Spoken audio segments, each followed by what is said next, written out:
अस्सलाम वालेकुम। आज जो हम चैप्टर स्टार्ट करने लगे हैं उसका नाम है मोशन एंड फोर्स। ये हमारे पास है एफएससी का chapter number 3।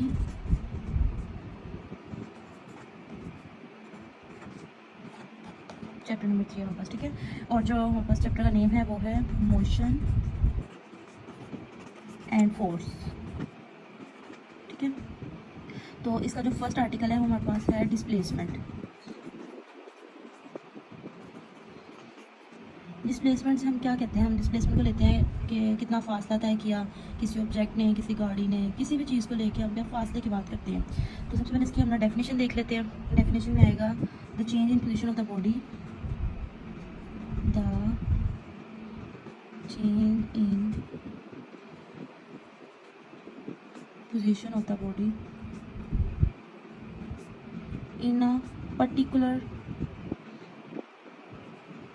in a particular direction is called displacement.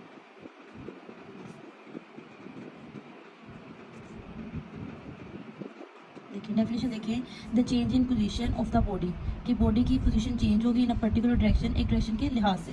Suppose करें कि कोई भी ऑब्जेक्ट है, कोई बॉडी ए यहाँ पे, ठीक है। आफ्टर सम टाइम, ठीक है, ये बॉडी कहाँ चला गया, यहाँ पे पॉइंट बी पे चला गया। कुछ ना कुछ क्या है, चेंज है। पर्टिकुलर चेंज का मतलब थोड़ा सा चेंज है ऑब्जेक्ट की या फिर बॉडी, कोई भी चीज़ आप ले रहे हो तो उसमें थोड़ा सा चेंज वापस क्या बताएगा, जिसकी डिस्प्लेसमेंट, इनकी ए पोजीशन ने चेंज की बी पॉइंट तक जाने के लिए कुछ ना कुछ अपनी पोजीशन को चेंज किया। देन इसकी हम लोग एग्जांपल देख लेते हैं, ठीक है। हम कहते हैं कि consider a body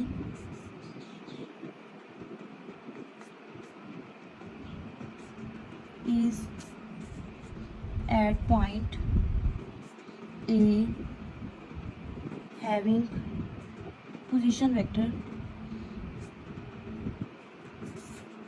R1। Then ये हमारे पास क्या होगा, डायरेक्शन को बताएगा ये L, ठीक है। It moves along curve path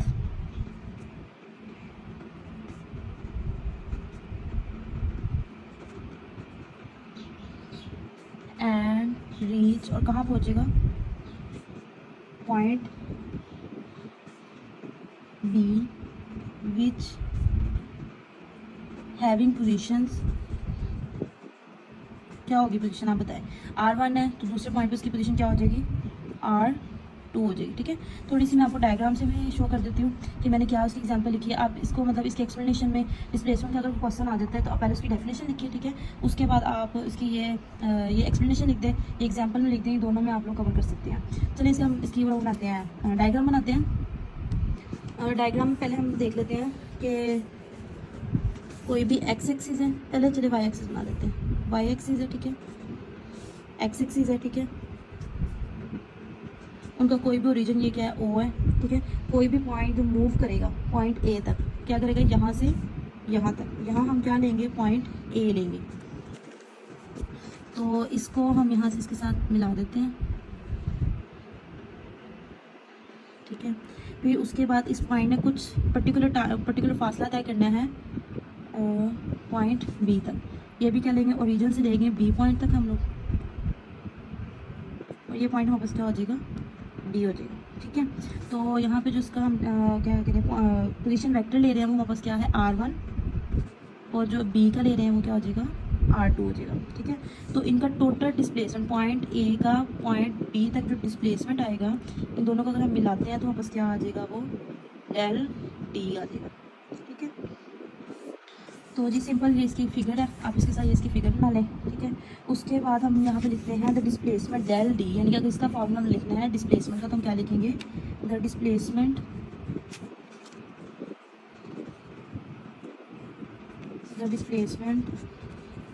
del D is written by head to tail rule। कैसे लिखेंगे उसे हम, R1 plus del D is equal to R2, ठीक है। del D हमारे पास ये इधर ही रह जाएगा, चेंज इन डिस्प्लेसमेंट, तो क्या आ जाएगा, R2 माइनस R1 आ जाएगा, ठीक है। यहाँ बस इसका फॉर्मूला आ गया, डिस्प्लेसमेंट का फॉर्मूला आ गया। ठीक है। उसके बाद नेक्स्ट जो इसकी फॉर्म आती है, फर्स्ट फॉर्म अगर हम फासला डिस्प्लेसमेंट या डिस्टेंस की बात करते हैं तो पहला इसका ये है, आप ये देख लेंगे मैंने डिस्प्लेसमेंट का फॉर्मूला भी निकाल दिया किसी भी दो पॉइंट्स पे, ए पॉइंट एंड बी पॉइंट्स पे, ठीक है। और कोई भी इसकी दो पोजीशंस लेके R1 एंड R2 पोजीशन लेके सिंपल फिगर बनाएं, डेफिनेशन लिखें और उसके बाद ये इसकी एक्सप्लेनेशन बताएं, देन ये फॉर्मूला लिखें। डिस्प्लेसमेंट के लिखना इतना इनफ है।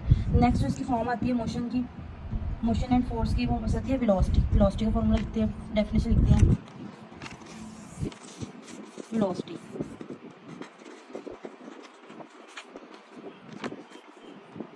सबसे पहले फॉर्मूला लिखते हैं the rate of change of in displacement, ठीक है। किसमें चेंज, ये जो डिस्प्लेसमेंट निकाला है इसमें change, the rate of change of, the rate of change in किसमें, डिस्प्लेसमेंट में,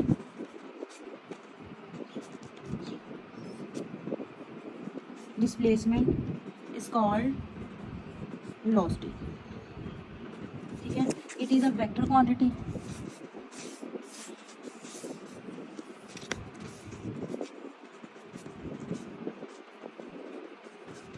वेक्टर क्वांटिटी कौन सी होती है, जो हमें क्या बताती है, मैग्नीट्यूड एंड डायरेक्शन, यानी कि ये भी बताया कि कितना फासला तय किया और किस डायरेक्शन में तय किया। क्वांटिटी, वेक्टर क्वांटिटी ऐसी क्वांटिटी होती है जो हमें मैग्नीट्यूड एंड उसकी डायरेक्शन दोनों के बारे में बताया कि अगर किसी ऑब्जेक्ट ने, किसी बॉडी ने कोई फासला तय किया है वो कहाँ से कहाँ तक किया, ठीक है।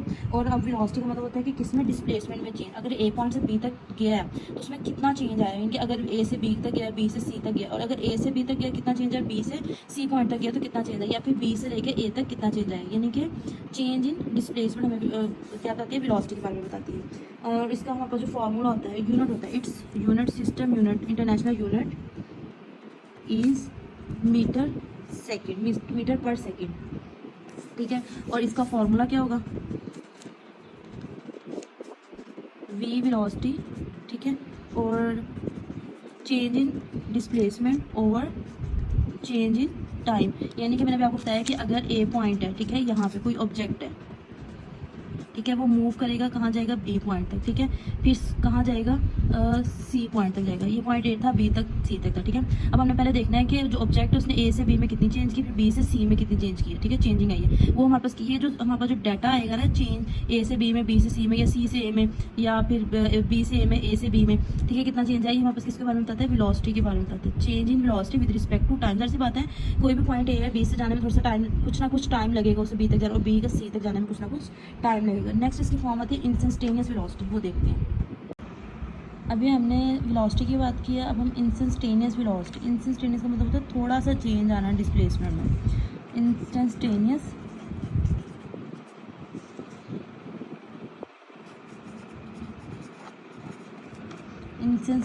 वेलोसिटी। इसके पहले हम लोग डेफिनेशन लिखते हैं, फिर उसके बाद फॉर्मूला लिखते हैं। When a change in displacement, यानी कि कोई भी चेंज है किसमें, डिस्प्लेसमेंट में, when change in displacement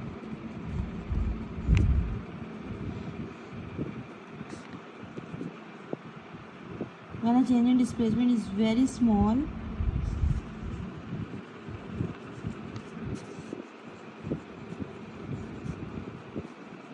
in a very small interval,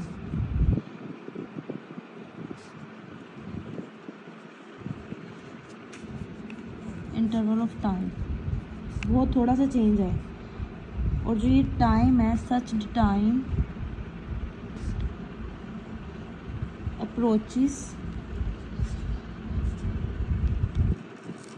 approaches to zero, ये किसको अप्रोच करे, ज़ीरो को करे। The body of the velocity of the body, जो तब वेलोसिटी होगी क्या, मतलब किसी भी डिस्प्लेसमेंट में क्या है, थोड़ा सा चेंज है, तो उस टाइम जो वेलोसिटी होगी ना उस ऑब्जेक्ट की या किसी भी बॉडी की, वो वापस क्या होगी, इंस्टेंटेनियस। देखिए when a small change in a displacement, कोई भी चेंज है डिस्प्लेसमेंट, वेलोसिटी हमने ये कहा था ना कि कुछ भी चेंज है किसी में, डिस्प्लेसमेंट में चेंज है, ठीक है। और इसके बाद लेकिन डिस्प्लेसमेंट में तो चेंज है, लेकिन क्या है, बहुत थोड़ा सा चेंज, माइनर सा चेंज, थोड़ा सा छोटा सा चेंज है with a small interval of time, और टाइम भी क्या है, बहुत छोटे से टाइम के लिए थोड़ा सा चेंज है। Such the time approaches to zero, ये हमारे पास टाइम क्या होगा, ज़ीरो से अप्रोच अगर हम करें, ज़ीरो से लेके कुछ टाइम इन्फिनिटी तक, तो ये हमारे पास क्या कहलाएगा, the velocity of the body is called, the velocity of the body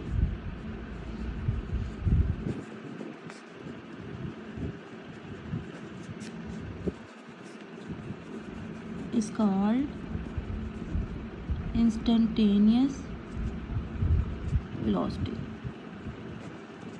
The formula of instantaneous velocity, the formula is written as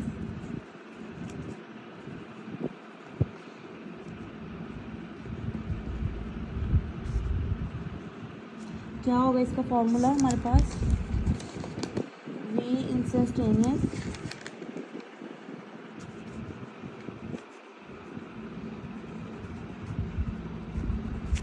और साथ हम इस पे भी लिखेंगे और साथ क्या लगा देंगे, इसकी लिमिट लगा देंगे, लिमिट